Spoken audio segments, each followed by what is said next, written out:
सर्वप्रथम आप सभी को मकर संक्रांति के पावन पर्व पर बहुत बहुत हार्दिक शुभकामनाएं। हिंदू धर्म में सूर्य देवता से जुड़े कई प्रमुख त्योहारों को मनाने की परंपरा है। उन्हीं में से एक है मकर संक्रांति। शास्त्रों में मकर संक्रांति के दिन स्नान, ध्यान और दान का विशेष महत्व बताया गया है। पुराणों में मकर संक्रांति को देवताओं का दिन बताया गया है। मान्यता है कि इस दिन किया गया दान 100 गुना वापस होकर लौटता है। मकर संक्रांति यानी खिचड़ी का पर्व प्रकृति में और जीवन शैली में एक नए बदलाव का संकेत है। सूर्य का मकर राशि में प्रवेश यानी मकर संक्रांति दान पुण्य की पावन तिथि। मकर संक्रांति यानी देवताओं का दिन।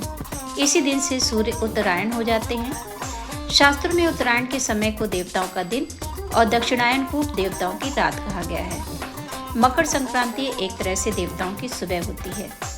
इस दिन स्नान, दान, जप, तप, श्राद्ध और अनुष्ठान का बहुत महत्व है। आइए जानते हैं मकर संक्रांति के इतिहास से जुड़ी हुई कहानी को।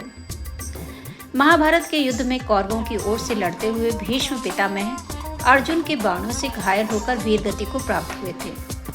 महाभारत काल में भीष्म पितामह ने अपनी देह त्यागने के लिए मकर संक्रांति का ही चयन किया था। एक दिन युद्ध खत्म होने के बाद सभी पांडव और द्रौपदी भीष्म पितामह से मिलने के लिए पहुंचे।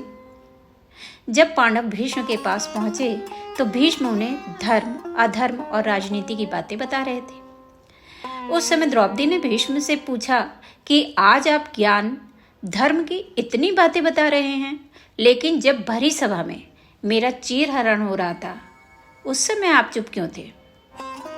आप धर्म को जानते हैं, फिर भी आपने मेरी मदद क्यों नहीं की? भीष्म पितामह ने द्रौपदी से कहा कि मैं जानता था कि एक दिन मुझे इस सवाल का जवाब जरूर देना होगा। जिस दिन तुम्हारा चीरहरण का अधर्म हो रहा था उस समय मैं दुर्योधन का दिया हुआ अन्न खा रहा था। मैं गलत लोगों की संगत में फंसा था। दुर्योधन का दिया अन्न पाप कर्मों से कमाया हुआ था। ऐसा दूषित अन्न और गलत संगत की वजह से मैं दुर्योधन के अधीन हो गया था। इस वजह से ही मैं उस दिन तुम्हारी मदद नहीं कर सका था।